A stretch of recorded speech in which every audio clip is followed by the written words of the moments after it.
qui serait en augmentation.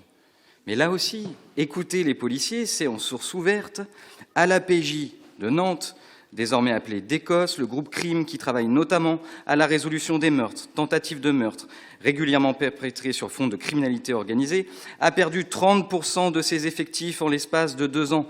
Ils sont passés de 20 à 14. Très récemment, 2 chefs de groupe et un enquêteur sont encore partis. Parmi eux, il y avait même une grande figure de la PJ de Nantes, regrette un policier nantais. C'est bien simple, ce policier nantais enchaîne. Il y a encore 3 ans, il fallait pousser les murs pour faire rentrer des collègues dans les bureaux. Maintenant, on s'y perd.